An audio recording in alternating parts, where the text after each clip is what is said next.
Terima kasih atas waktu dan kesempatan pagi hari ini. Kita bersyukur atas nikmat Allah Subhanahu wa taala. Seperti yang kita pahami, ketahui bersama bahwa penyakit TBC, penyakit tuberkulosis adalah penyakit menular yang disebabkan oleh Mycobacterium tuberculosa. Penyakit ini menular secara langsung dari orang yang sakit ke orang yang sehat melalui droplet percikan dahak. Jadi potensi penyakit ini itu dapat menulari, menyerang pada semua kelompok umur. Jadi tuberkulosis masih menjadi masalah kesehatan masyarakat di Kabupaten Sidendang Rapang. Oleh karena itu, pemerintah daerah terus berupaya melakukan upaya pencegahan, termasuk bagaimana kita melakukan pengendalian penanggulangan terhadap penyakit tuberkulosis ini dengan menyiapkan layanan pada 14 puskesmas dan 2 dan 3 rumah sakit, sedangkan layanan untuk pemeriksaan TCM ada di Rumah Sakit Nenek Malomo, Puskesmas Pangkajene, dan Puskesmas Empagai. Sementara situasi program tuberkulosis tahun 2022, jumlah suspek yang diperiksa itu adalah sebanyak 6.806 orang. Sedangkan jumlah penyakit tuberkulosis ini positif yang ditemukan sebanyak 664 orang. Jadi dari 6.806 orang yang diperiksa sebagai suspek yang positif itu sebanyak 664 orang atau setara dengan prevalensi 205 per 100.000 penduduk. Kalau jumlah yang sembuh dan yang meninggal Pak di tahun kemarin berapa? Ya, jadi seperti yang saya sampaikan tadi bahwa jumlah pasien tuberkulosis tahun 2022 itu sebanyak 664 pasien atau 64% dari target 1.038 orang.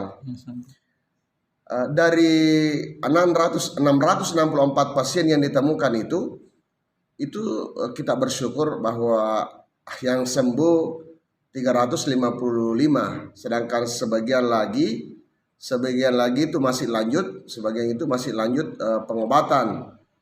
Seperti yang kita ketahui bersama bahwa rata-rata atau lama pengobatan itu bagi seorang penderita tuberkulosis itu minimal 6 bulan.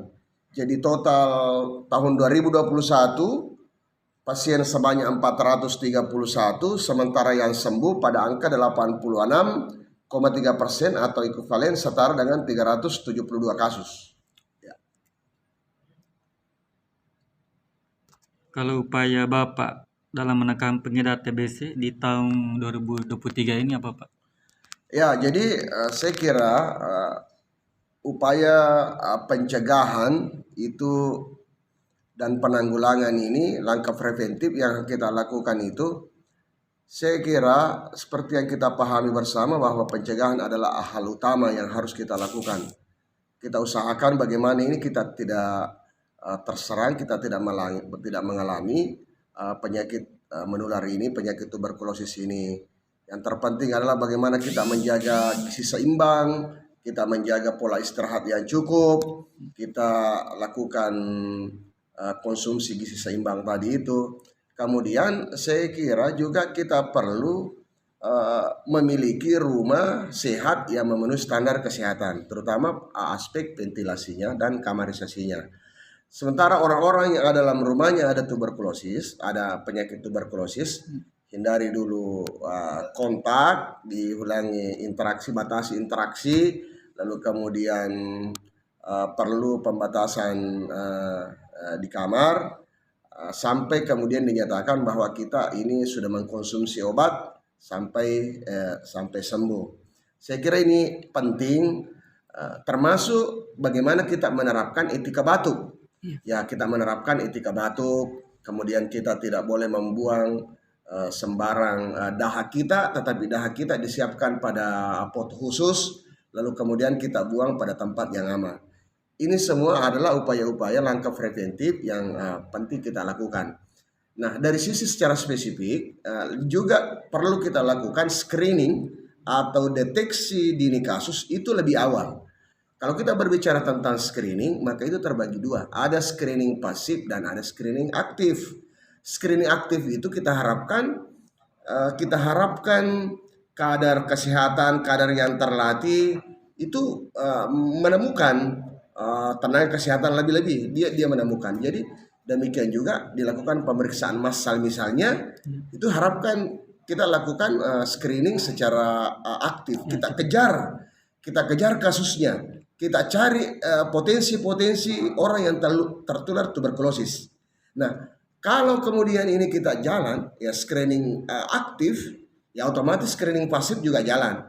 Yang mana dimaksud screening pasif adalah orang yang dengan gejala tuberkulosis datang ke sarana pelayanan kesehatan, datang ke puskesmas, datang ke rumah sakit, lalu kemudian diperlakukan pemeriksaan, kemudian dinyatakan dia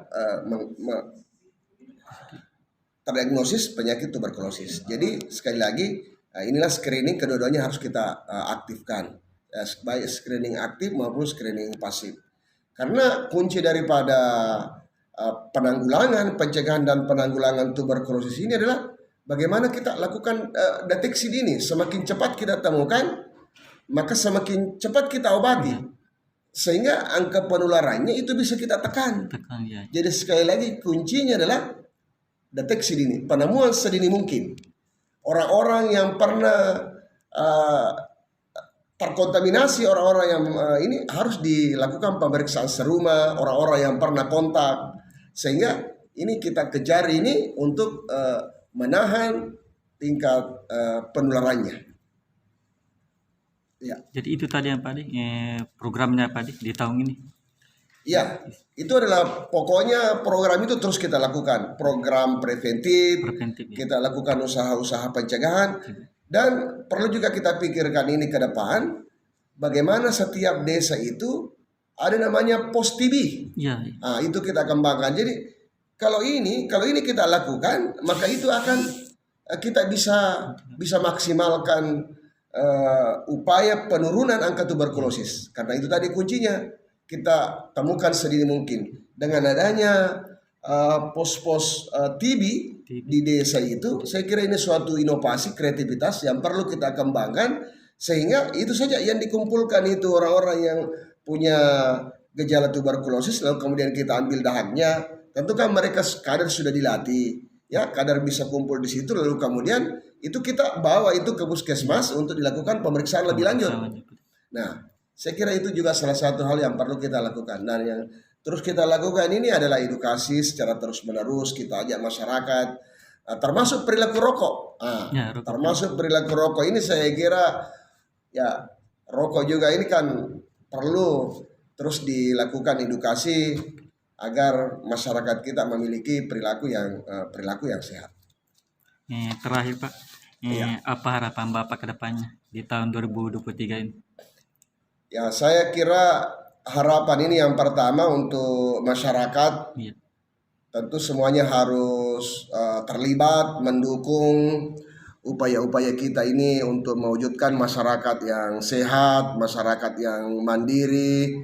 Karena kunci produktivitas adalah kemandirian, kesehatan. Karena masyarakat kita tidak bisa melakukan apa-apa kalau kita tidak sakit.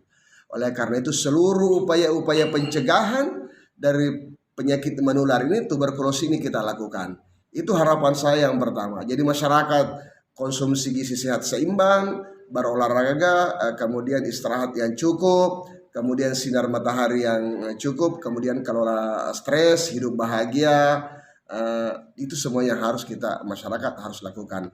Lalu kemudian saya kira harapan kita ke depan ini bagaimana komitmen pemerintah secara keseluruhan pada semua level itu dari sisi penganggaran itu betul-betul ada yang untuk penanggulangan, pencegahan dan penanggulangan tuberkulosis.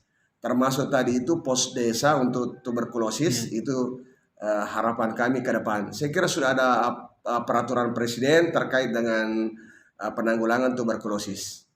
Saya kira itu ke depan, semoga masyarakat kita, masyarakat Sidrap, semakin sehat sejahtera, kemudian dia bisa melakukan upaya-upaya pencegahan, pastikan bahwa diri kita ini sehat, terbebas dari penyakit sehingga produktivitas kita meningkat.